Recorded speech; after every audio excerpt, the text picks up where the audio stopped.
ومن احسن قولا ممن دعا الى الله وعمل صالحا وقال انني من المسلمين۔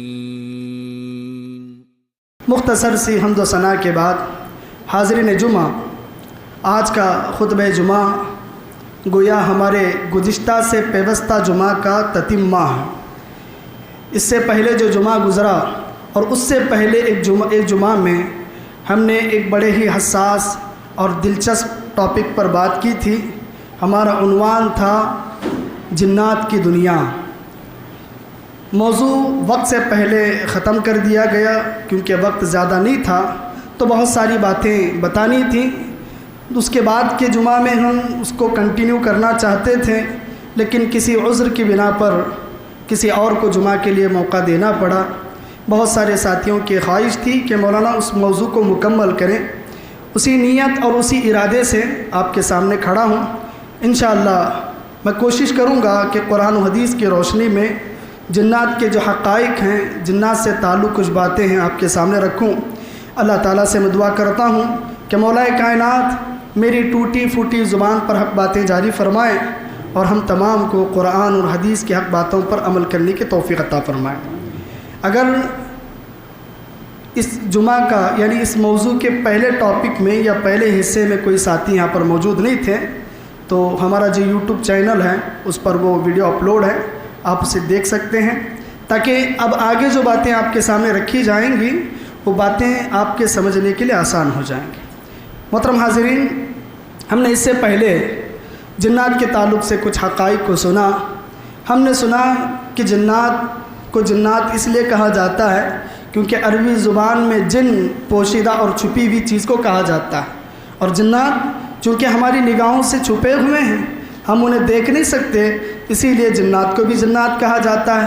اسی طرح ہم نے سنا کہ جنات کو اللہ تعالیٰ نے آگ سے پیدا کیا، ہم انسانوں کو مٹی سے پیدا کیا، اور فرشتوں کو اللہ نے نور سے پیدا کیا۔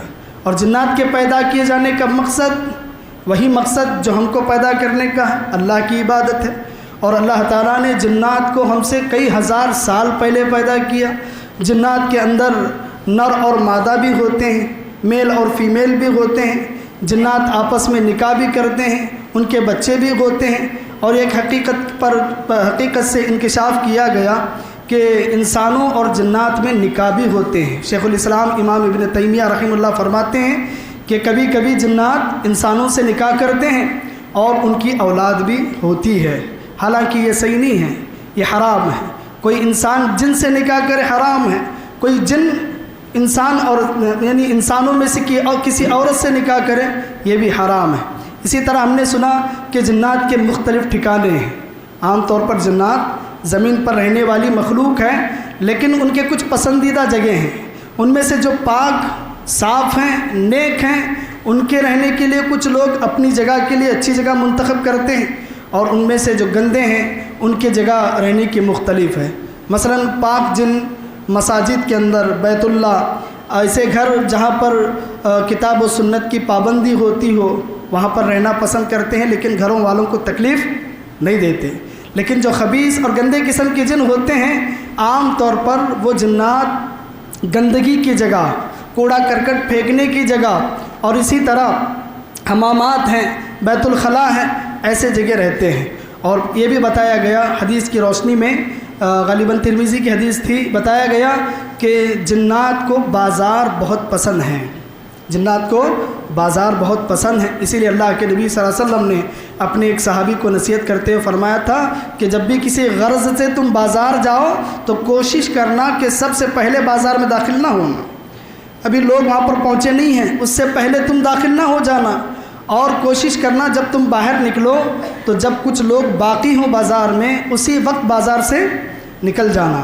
آپ نے فرمایا کیونکہ بازار یہ جنات کے میدان جنگ ہیں، جنات وہاں اپنے جھنڈے گاڑتے ہیں، شیاطین اپنے جھنڈے وہاں گاڑتے ہیں، اور لوگوں میں اختلاف، انتشار، لڑائی جھگڑا، بدگمانیاں، حسد، بغض، کینہ، کپٹ کی بیماریوں کو پیدا کرتے ہیں۔ اور اسی طرح جنات کے حقائق میں ہم نے یہ بھی سنا کہ جو عام طور پر جنات ہیں، مثلا ان کی کھانے کی جو غذا ہوتی ہے وہ ہڈی ہوتی ہے۔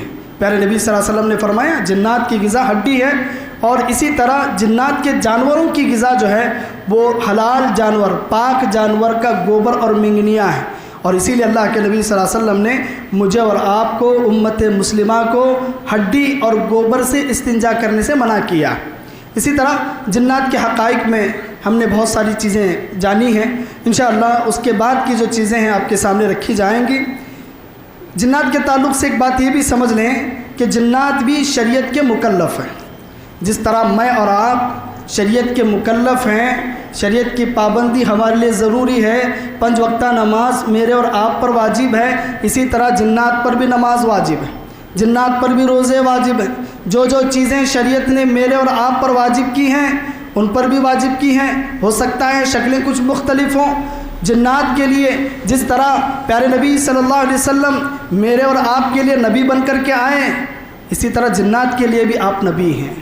جس طرح جنت اور جہنم کا فیصلہ میرے اور آپ کے لیے ہے، انسانوں کے لیے ہے، اسی طرح جنات کے لیے بھی جنت اور جہنم کا فیصلہ ہے۔ اللہ تبارک و تعالیٰ نے قرآن مجید کی آیت کریمہ میں فرمایا یا معشر الجن والانس الم یأتکم رسل منکم یقصون علیکم آیاتی، اے جنوں اور انسانوں کی جماعت، کیا تمہارے پاس میرا کوئی نبی نہیں آیا جو میری آیتیں پڑھ کر کے تمہیں سناتا تھا اور میری ملاقات سے یعنی میدان محشر سے، قیامت کے دن سے تمہیں ڈراتا تھا۔ اور اسی طرح اللہ رب العالمین نے فرمایا وَلَقَدْ ذَرَأْنَا لِجَهَنَّمَ كَثِيرًا مِّنَ الْجِنِّ وَالْإِنسِ، اللہ تعالیٰ جہنم کے اندر بہت سارے انسانوں اور جنوں کو جمع کریں گے۔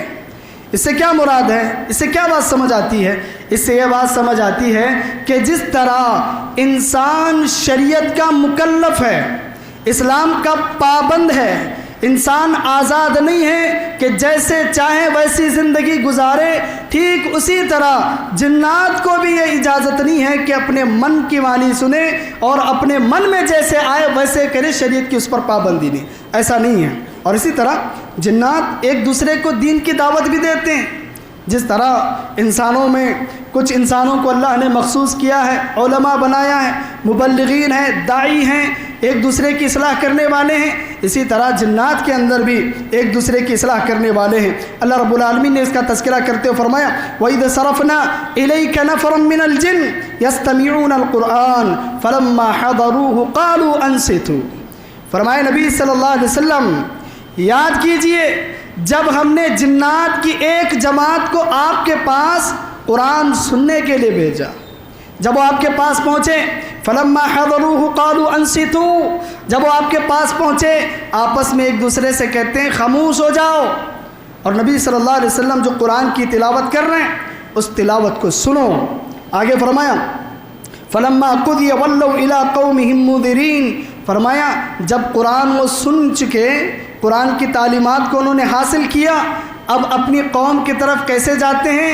اپنی قوم کو ڈرانے والے بن کر کے جاتے ہیں، اللہ کے عذاب سے ڈراتے ہیں، اور رسول اللہ صلی اللہ علیہ وسلم کی تعلیمات لے کر کے اپنی قوم کے پاس پہنچتے ہیں اور کہتے ہیں قالوا یا قومنا انا سمعنا کتابا انزل من بعد موسیٰ، اے ہماری قوم کے لوگوں، جنات اب اپنے قافلے میں واپس آ رہے ہیں، آ کر کے اپنی قوم کے جنات سے کہتے ہیں اے میری قوم، اے ہماری قوم کے لوگوں، اے جنات کی جماعت، سنو ہم نے ایک ایسی کتاب کو سنا ہے جو موسیٰ علیہ السلام کے بعد نازل ہوئی ہے، مصدقا لما بین یدی، فرمایا وہ ایسی کتاب ہے قرآن مجید جو اپنے سے پہلے جو کتابیں گزری ہیں، توریت ہے، زبور ہے، انجیل ہے، ان کتابوں کی وہ تصدیق کرنے والی ہے۔ اس کتاب کے اندر ان کتابوں کا بھی تذکرہ ہے، انبیاء کرام کا بھی تذکرہ ہے، جو پچھلے انبیاء گزرے ہیں ان کی شریعت کا بھی تذکرہ ہے۔ فرمایا یہدی الی الحق و الی طریق مستقیم، وہ ایسی کتاب ہے جو سیدھے راستے کی طرف رہنمائی کرتی ہے، حق دین کی طرف ہمیں بلاتی ہے۔ فرمایا یا قومنا اجیبوا داعی اللہ وآمنوا بہ، فرمایا اے میری قوم کے لوگوں، اے جنات کی جماعت، آؤ وہ جو داعی محمد صلی اللہ علیہ وسلم ہیں، جس چیز کی طرف ہمیں بلا رہے ہیں ان کی دعوت کو قبول کرو اور ان پر ایمان لاؤ۔ ایسا کرو گے تو کیا ہوگا؟ فرمایا اگر تم ایسا کرو گے تو اللہ تمہارے گناہوں کو معاف کر دے گا، پھر اللہ تبارک و تعالیٰ تمہیں دردناک عذاب سے بچا لے گا۔ یہ کون کہہ رہے ہیں؟ یہ جنات کہہ رہے ہیں، اپنی جماعت سے کہہ رہے ہیں۔ انہوں نے نبی صلی اللہ علیہ وسلم سے قرآن سنا ہے، انہوں نے اللہ کے نبی صلی اللہ علیہ وسلم سے دین سیکھا ہے۔ اس آیت میں دو باتیں ہمیں معلوم ہوتی ہیں۔ پہلی بات تو یہ معلوم ہوتی ہے کہ جنات میں بھی نیک جنات ہیں جو ایک دوسرے کی اصلاح کرتے ہیں، گناہوں سے روکتے ہیں، انہیں نیکی کی طرف دعوت دیتے ہیں۔ دوسری بات ہمیں یہ معلوم ہوتی ہے جس طرح اللہ کے نبی صلی اللہ علیہ وسلم ہم انسانوں کے لیے نبی ہیں، اسی طرح آپ جنات کے لیے بھی نبی ہیں۔ صحیح مسلم کی حدیث اللہ کے نبی صلی اللہ علیہ وسلم کے تعلق سے حضرت علقمہ کہتے ہیں، حضرت عبداللہ ابن مسعود رضی اللہ تعالیٰ عنہ سے سوال کرتے ہیں کہ کیا تم لیلۃ الجن یعنی جنوں سے ملاقات والی رات میں اللہ کے نبی صلی اللہ علیہ وسلم کے ساتھ تھے؟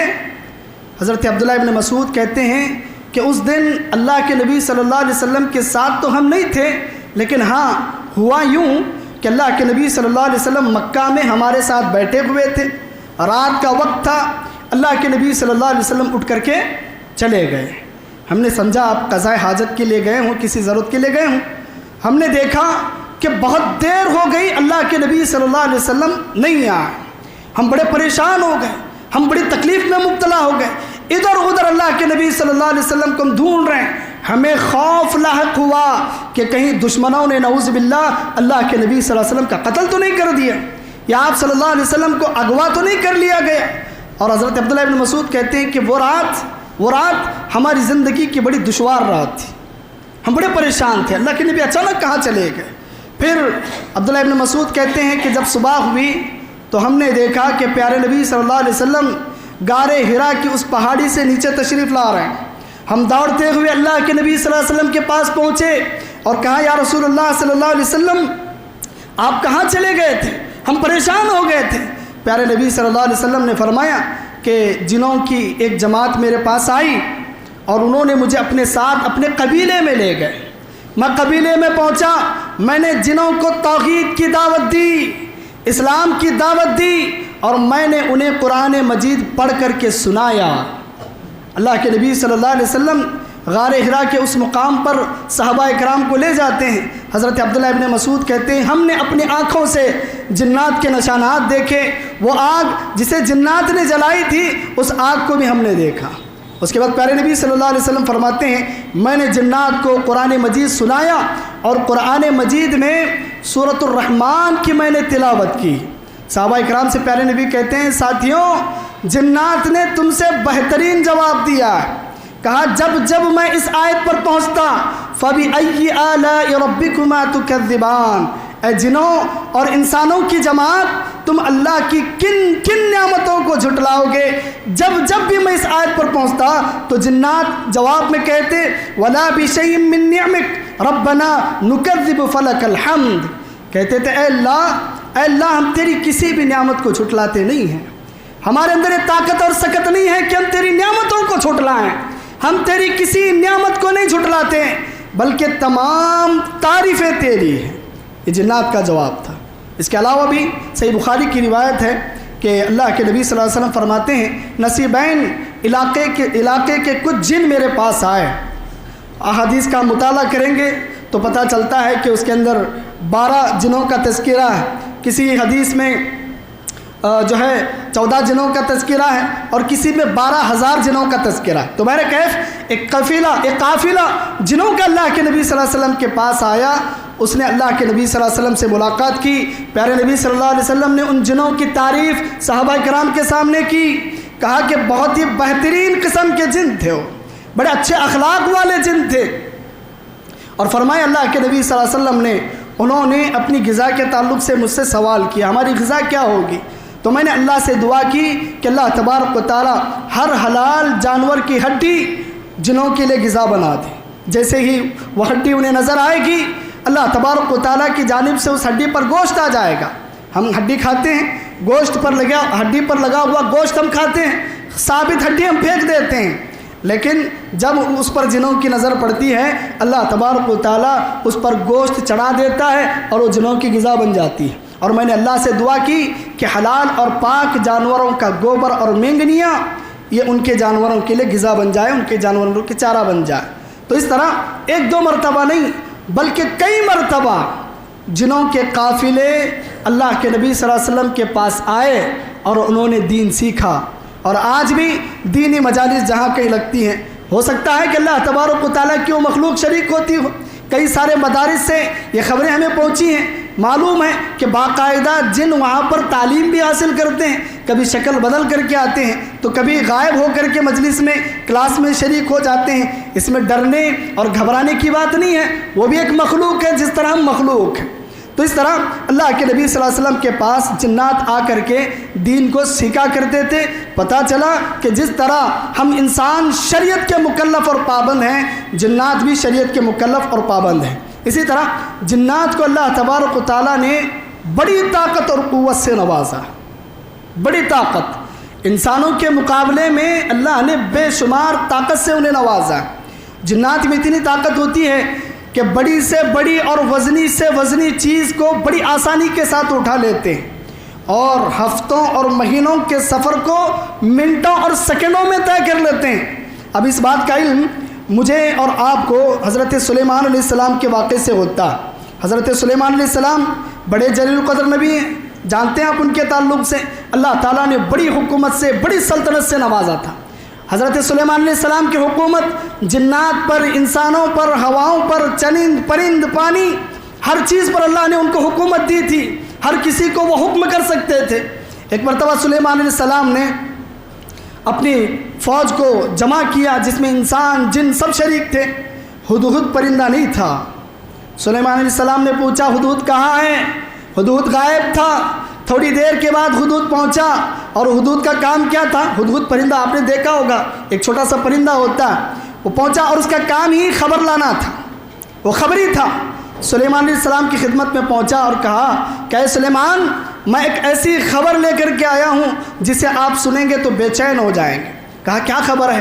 کہا میں اڑتے اڑتے ملک سبا یمن پہنچا، میں نے وہاں ایک قوم دیکھی جو آگ کی پوجا کرتی ہے، آگ کی پوجا کرتی ہے، یعنی اللہ کے ساتھ شرک کرتی ہے، اور میں نے دیکھا کہ اس قوم پر ایک عورت حکمرانی کر رہی ہے۔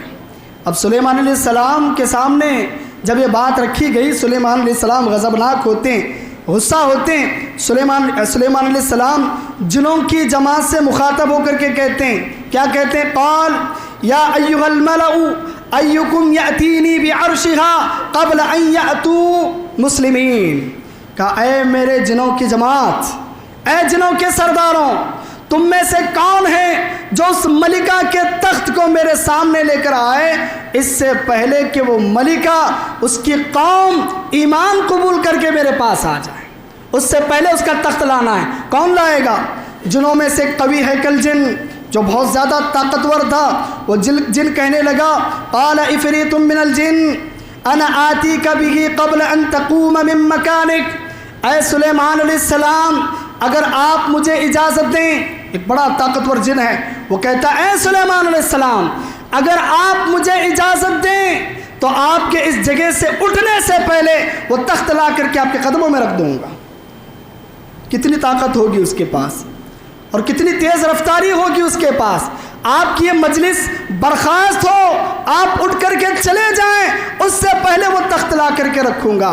آگے ایک دوسرا جن کہتا ہے، وہ کہتا ہے وقال الذی عنده علم الکتاب، جنوں میں سے ایک جن جس کے پاس کتاب کا علم تھا، وہ کہتا ہے انا آتیک بہ قبل ان یرتد الیک طرفک۔ اے سلیمان علیہ السلام، آپ مجھے اجازت دیں تو آپ کے پلک جھپکنے سے پہلے وہ تخت لا کر کے آپ کی خدمت میں پیش کروں گا۔ اللہ اکبر۔ اور اس نے کیا، پلک جھپکنے سے پہلے وہ تخت حضرت سلیمان علیہ السلام کے سامنے تھا۔ اب جانتے ہیں حضرت سلیمان علیہ السلام اور یہ جنوں کی جماعت کہاں بیٹھی ہوئی ہے؟ یہ بیت المقدس میں بیٹھے ہوئے ہیں، اور وہاں سے یمن ملک سبا تقریباً 1500 میل کا فاصلہ ہے۔ 1500 میل کے فاصلے پر ایک جن جاتا ہے، اور ایسا تخت، ایسی کرسی جسے بہت سارے انسان مل کر ہلا بھی نہیں سکتے، ویسا تخت لے کر کے 1500 میل کا فاصلہ طے کر کے واپس پلک جھپکنے سے پہلے سلیمان علیہ السلام کے سامنے رکھ دیتا۔ یہ جنوں کی طاقت ہے اور یہ حقیقت ہے۔ کوئی قصہ کہانی بیان کرے اس میں آپ ڈاؤٹ کر سکتے ہیں، یہ قرآن مجید کا تذکرہ ہے، یہ اللہ رب العالمین کا فرمان ہے۔ جنوں کو اللہ نے ویسی طاقت دی ہے، لیکن اللہ کا شکر مانے کہ جن عام طور پر اپنی طاقت کا غلط استعمال نہیں کرتے، جن عام طور پر اپنی طاقت کا غلط استعمال نہیں کرتے جب تک کہ انہیں مجبور نہ کیا جائے۔ جادوگر جنوں کو قبضہ کر لیتے ہیں، جنوں کو بندش میں لے لیتے ہیں، پھر ان سے الٹے سلٹے کام کرواتے ہیں، یا جنوں میں سے کوئی شریر جن ہے اوباش جن ہے، کبھی کبھی وہ شرارت کر لیتا ہے، لیکن عام طور پر جب تک جنات کو مجبور نہ کیا جائے اس وقت تک جنات تکلیف نہیں پہنچاتے۔ پاکستان کے ایک بڑے راقی ہیں مقبول سلفی، آپ نے بھی ان کا نام سنا ہوگا، وہ ایک واقعہ بیان کر رہے تھے کہ ایک آدمی رات کے وقت اپنے گھر پر پہنچا، اس نے کچھ کبوتر پالے ہوئے تھے، رات کے وقت پہنچا، جیسے ہی کار سے اترتا ہے دیکھتا ہے کہ ایک بڑا سا بلہ ان کے کبوتر کو اپنے منہ میں دبا کر کے بھاگ رہا ہے۔ کبوتر مر چکا ہے، وہ چاہے تو چھوڑ سکتے تھے، لیکن انہوں نے تھوڑی دیر کے لیے بھی نہیں سوچا، ایک کوئی پتھر وغیرہ اٹھایا اور اٹھا کر کے اس زور سے مارا کہ وہ جو بلی تھی وہ مر گئی۔ حقیقت میں وہ بلی نہیں تھی، وہ جن تھا۔ اس کے بعد کیا ہوا، اس کے لشکر کے ساتھیوں نے اسے پریشان کرنا شروع کیا، ایسی تکلیف اس کے پیٹ میں ڈال دی، ایسی تکلیف اس کے پیٹ میں ڈال دی، ہزاروں نہیں بلکہ لاکھوں کروڑوں روپے اس نے خرچ کر دیے، اس کا علاج نہیں ہوا۔ تو اسی لیے اللہ کے نبی صلی اللہ علیہ وسلم کی حدیث اس سے پہلے کے جمعہ میں آپ کے سامنے بتائی گئی تھی، اچانک سے آپ نے گھر کے اندر سانپ دیکھ لیا، کوئی راستہ نہیں ہے، کہیں سے آنے کی جگہ نہیں ہے، اچانک دکھ گیا، فوراً حملہ نہ کریں، آپ تھوڑی مہلت دیں، کوئی کلمات کہیں، اللہ کے حکم سے چلا جائے، اس طرح کے کچھ جملے کہیں، کچھ اللہ قرآن مجید کی کچھ تلاوت کریں، اچانک سے ہم حملہ کریں، وہ جن نکلا تو ہمیں بڑے بعد میں پریشانی ہوگی، کیونکہ جنات کے اندر شکل بدلنے کی بھی طاقت ہے، اس سے پہلے کے جمعہ میں آپ کے سامنے بتایا گیا۔ تو جنات کی طاقت اللہ تعالیٰ نے انہیں بڑی طاقت سے نوازا ہے، لیکن جنات بغیر کسی وجہ کے اپنے آپ سے ان کی اپنی طاقتوں کا غلط استعمال نہیں کرتے۔ اب دیکھیے، ہم نے یہ تو سن لیا کہ اللہ تعالیٰ نے جنات کو بڑی طاقت سے نوازا ہے، انسانوں کے مقابلے میں جنات کے پاس بڑی طاقت ہے، لیکن جنات میں بعض کمزوریاں بھی ہیں، جنات میں بعض کمزوریاں بھی ہیں۔ اللہ کا نام جیسے لیا جائے، اللہ کی عظمت کو ان کے سامنے بیان کیا جائے، وہ بالکل کمزور ہو جاتے ہیں، بالکل کمزور ہو جاتے ہیں۔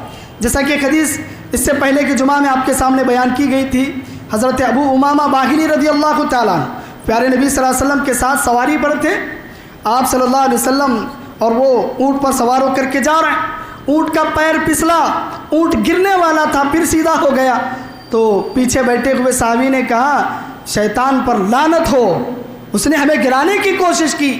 تو پیارے نبی صلی اللہ علیہ وسلم نے فرمایا خبردار، شیطان پر کبھی لعنت نہ کرنا، شیطان کو کبھی برا بھلا نہ کہنا، تم اس پر لعنت کرو گے، اسے برا بھلا کہو گے، اس پر ملامت کرو گے تو وہ پھول کر کے غرور میں گھر کے مانند بڑا ہو جائے گا، پھول کر کے گھر کے مانند بڑا ہو جائے گا۔ ہاں، شیطان کے سامنے تم اللہ کی تکبیر بیان کرو، اللہ کی تحمید بیان کرو، اللہ کی تعریف بیان کرو، اس سے کیا ہوگا، شیطان ہینچ کر کے بال کی طرح باریک ہو جائے گا، حقیر ہو جائے گا۔ اللہ تبارک و تعالیٰ کی عظمت اس کی سب سے بڑی کمزوری ہے، اللہ کا کلام اس کے لیے سب سے بڑی کمزوری ہے۔ تو قرآن مجید کی تلاوت، اسی لیے اللہ کے نبی صلی اللہ علیہ وسلم نے صبح و شام کے اذکار، اور اسی طرح رات میں آیت الکرسی اور تسبیح فاطمہ، یہ ساری چیزیں جو ہمیں بتائی ہیں، یہ جنات اور شیاطین سے بچنے کا سب سے بہترین ذریعہ ہے۔ لیکن آج ان چیزوں پر ہم عمل نہیں کرتے۔ آج لاکھوں روپے لوگ جعلی عاملوں کے پیچھے برباد کر رہے ہیں، لاکھوں روپے خرچ کر رہے ہیں۔ بھئی اللہ تعالیٰ نے وہ سارا پروٹیکشن، وہ ساری طاقت آپ کے سامنے رکھ دی ہے۔ اللہ کے اوپر توکل کرتے ہوئے اگر آپ ان چیزوں کا، صبح و شام کے اذکار کا، فرض نماز کے بعد کی دعاؤں کا آپ اہتمام کرو گے، جن چاہے کتنا بھی بڑا طاقتور ہو، آپ کا کچھ بگاڑ نہیں سکتا۔ اور اسی طرح جن چاہے کتنا ہی طاقتور کیوں نہ ہو، جب اس کا مقابلہ کسی نیک، متقی، پرہیزگار، سچے، امانت دار انسان اور بندے سے ہوتا ہے، جن اس کے سامنے عاجز آ جاتا ہے، کمزور پڑ جاتا ہے۔ ان کید الشیطان کان ضعیفا، اللہ نے فرمایا شیطان کا مکر و فریب بڑا کمزور ہے۔ شیطان کی طاقت دکھنے میں بڑی ہے، لیکن حقیقت اللہ کے سامنے وہ بڑا کمزور ہے۔ اور اسی طرح جنات کبھی مومن اور مسلمانوں پر حملہ کرتے ہیں، اور خاص کر کے ان کا ٹارگٹ ایسے لوگوں پر ہوتا ہے جو بددین ہوتے ہیں، دین سے دور، نمازوں سے دور، اللہ کی عبادت سے دور، گانے بجانے سننے والے، فلم بینی کرنے والے، فحش باتیں کرنے والے، زناکاری میں ڈوبے ہوئے، شراب کے عادی، سود خور، اسی طرح ہر قسم کے گناہ اس کے اندر موجود ہوں۔ ایسا انسان شیطان کی فکر سے راضی ہوتا ہے، شیطان کے مکر سے راضی ہوتا ہے۔ جو کام شیطان لوگوں کو وسوسہ ڈال کر کے کرواتا ہے، یہ تو ایسے ہی کر رہا، تو شیطان اس کا دوست بن جاتا ہے، اور شیطان ایسے انسان پر مسلط ہو جاتا ہے، اس کے دل کو سخت کر دیتا ہے، اس کی آنکھوں پر پردہ ڈال دیتا ہے۔ اور اسی طرح شیطان کبھی مومن اور مسلمانوں پر بھی حملہ کرتا ہے، ایمان والوں پر بھی حملہ کرتا ہے۔ جس کا ایمان جتنا کمزور ہوگا، اس کے حملے کا وار اتنا زیادہ ہوگا۔ حسن بصری رحمہ اللہ ایک واقعہ ذکر کرتے ہیں، یہ اس واقعے پر تحقیق نہیں ہے، ضعیف بھی ہو سکتا ہے، صحیح بھی ہو سکتا ہے، لیکن ایک پوائنٹ سے نکلتا۔ فرماتے ہیں کہ کسی علاقے میں ایک درخت تھا، لوگ اس کی پوجا کیا کرتے تھے۔ ایک توحید پرست کو پتہ چلا، نوجوان کو، ایک کلہاڑی لے کر کے وہ درخت کاٹنے کے لیے نکلا۔ جیسے ہی درخت کے قریب پہنچا تو شیطان اس کے پاس آتا ہے اور کہتا ہے تو کیا کر رہا ہے؟ کہا کہ میں اس درخت کو کاٹ رہا ہوں جسے لوگ اللہ کو چھوڑ کر کے اس کے سامنے سجدہ کر رہے ہیں، پوجا کر رہے ہیں۔ میں اللہ کے لیے غضبناک ہوں، میں توحید پر آنچ آنے نہیں دوں گا۔ شیطان کہتا ہے کام کر، تو یہاں سے چلا جا، میں تجھے روزانہ ایک سونے کا سکہ دوں گا، اس کی ذمہ داری میری ہے۔ تو صبح سویرے جب اٹھے گا تو تیرے تکیے کے نیچے سے ایک سونے کا سکہ ملے گا۔ اس نے وہ خاموشی کے ساتھ چلا گیا۔ ایک دن، 2 دن سونے کا سکہ ملا، تیسرے دن اسے سکہ نہیں ملا۔ اب غصے میں آیا، پھر کلاڑی لے کر کے نکلا درخت کاٹنے کے لیے۔ اب شیطان نے راستے میں پکڑا، کہا کہاں جا رہا ہے؟ کہا تم نے توحید پر جو ہے آنچ لانے کی کوشش کی ہے، اللہ کو چھوڑ کر کے لوگ اس درخت کی پوجا کر رہے ہیں، اس درخت کو میں کاٹنے جا رہا ہوں۔ تو شیطان کہتا ہے تو توحید کے لیے غضبناک نہیں ہے، تو اللہ کے لیے غضبناک نہیں ہے، تو تیرے مفاد اور تیرے فائدے کے لیے غضبناک ہے۔ شیطان نے اسے اٹھا کر کے زور سے پٹکا اور اس کی آنکھوں اس کے گلے کو دبایا، اتنا دبایا کہ اس کی آنکھیں باہر آ گئی۔ تو میرے بھائیوں پتہ چلا کہ توحید کے لیے، توحید کی محبت اور اللہ کی عظمت ہمارے دلوں میں ہو تو شیطان ہمارے سامنے اپنے گھٹنے ٹیک دیتا۔ اگر اللہ کی عظمت ہمارے اندر نہ ہو تو پھر شیطان کے سامنے ہم کچھ نہیں کر سکتے، شیطان کے سامنے ہم بے بس ہو جاتے ہیں۔ اسی طرح آخری بات، اللہ کے کچھ نیک بندوں سے شیطان بھاگتے ہیں۔ انسان کے اندر جس قدر اسلام سے محبت ہوگی، اللہ سے محبت ہوگی، رسول اللہ سے محبت ہوگی، شریعت سے محبت ہوگی، اس کا اوڑھنا، بچھونا، پہننا، کھانا پینا، جب پوری کے پوری شریعت اسلام ہو جائے گی تو پھر ایسے انسان سے شیطان خوف کھاتا ہے، بھاگتا ہے۔ حضرت عمر رضی اللہ تعالیٰ عنہ کا ایمان چٹان کی طرح مضبوط تھا، فولاد کی طرح مضبوط تھا، چٹان کی طرح جمع ہوا تھا۔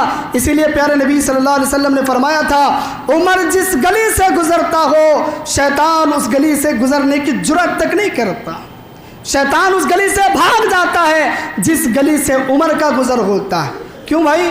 حضرت عمر رضی اللہ تعالیٰ عنہ کا ایمان ویسے مضبوط تھا۔ آج ہم بھی اپنے ایمان کو مضبوط کر لیں، اپنے عقیدے کو مضبوط کر لیں، شیطان ہمارے سامنے بھی کمزور ہو جائے گا۔ اور ایک بات، یہ بات صرف حضرت عمر کے لیے نہیں ہے، جس کسی کا بھی ایمان مضبوط ہو، جس کسی کے بھی اندر تقوی، پرہیزگاری ہو، اللہ تبارک و تعالیٰ سے محبت ہو، شیطان اس سے بھاگتا ہے۔ آخری بات بتا کر اپنی بات ختم کروں گا۔ بعض لوگ سوال کرتے ہیں کہ کیا جس طرح آدم علیہ السلام انسانوں کی انسانیت کے باپ ہیں، آدم علیہ السلام انسانیت کے باپ ہیں، انسانیت کی بنیاد ہیں، کیا ابلیس بھی سارے شیاطین اور جنات کا باپ ہے، بنیاد ہے؟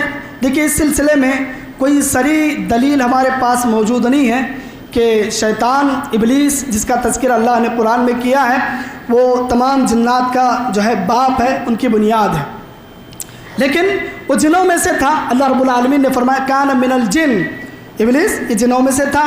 امام ابن تیمیہ رحمہ اللہ اپنی کتاب مجموع الفتاوی میں کہتے ہیں کہ جنات آدم علیہ السلام جس طرح انسانیت کے باپ ہیں، ٹھیک اسی طرح جنات کا باپ یا شیاطین کا باپ یہ ابلیس ہے، شیطان ہے۔